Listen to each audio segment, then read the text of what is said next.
অন্তর্বর্তীকালীন সরকারের প্রধান উপদেষ্টা পদে দায়িত্ব নেওয়ার পর থেকে একের পর এক মাইলফলক স্পর্শ করে চলেছেন ডক্টর ইউনূস। এই উপদেষ্টা দায়িত্ব নেওয়ার পর থেকেই সাধারণ জনগণের পাশে ছায়া হয়ে দাঁড়াতে অক্লান্ত পরিশ্রম করে যাচ্ছেন। তাই তো এইবার বাংলাদেশে আগত জাতিসংঘ মহাসচিব আন্তোনি গুতেরেসকে সাথে নিয়ে প্রায় 1 লাখ রোহিঙ্গা শরণার্থীদের সঙ্গে গত 14 মার্চ ইফতার করেন এই উপদেষ্টা। সেই সময় রোহিঙ্গা শরণার্থীদের উদ্দেশ্যে চট্টগ্রামের আঞ্চলিক ভাষায় ভাষণ দিয়ে রীতিমতো আলোড়ন সৃষ্টি করে ফেলেছেন তিনি। বিশ্লেষকদের ভাষায় বুদ্ধিমত্তার পরিচয় দিয়েছেন ইউনূস।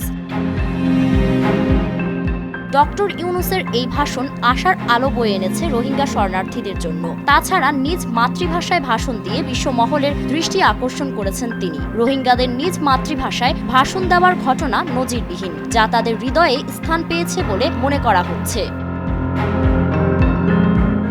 নিজ মাতৃভাষায় দেওয়া ভাষণে তিনি বলেন, জাতিসংঘ মহাসচিব গুতেরেস তার শত ব্যস্ততার মাঝেও আপনাদের সঙ্গে ইফতার করার জন্য এসেছেন। এটা আমাদের জন্য সত্যিই সৌভাগ্যের ব্যাপার। শান্তিপূর্ণভাবে আপনাদের নিজ দেশে পৌঁছে দিতে তিনি লড়াই করবেন, এজন্য আমরা তাকে ধন্যবাদ জানাই। রোহিঙ্গাদের উদ্দেশ্যে তিনি বলেন, আমি আপনাদের সঙ্গে আছি। আপনাদের নিরাপদে স্বদেশে ফেরত পাঠানোর জন্য আমি কাজ করে যাচ্ছি। আমি আশা করছি আগামী রোজার ঈদ আপনারা নিজেদের আত্মীয় স্বজনদের সঙ্গে নিজ দেশে করতে পারবেন। আপনারা যে নিজেদের বাড়িতে ফিরে যেতে চান সেটা তিনি বুঝেছেন, তবে দুনিয়ার মানুষকে তা বোঝাতে হবে। সে দায়িত্ব উনি নিয়েছেন।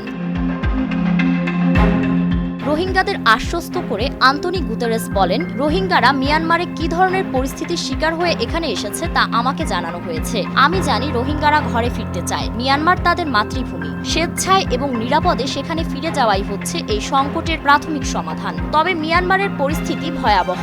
রাখাইনেও একই পরিস্থিতি। ফারিন রহমান, নয়া দিগন্ত।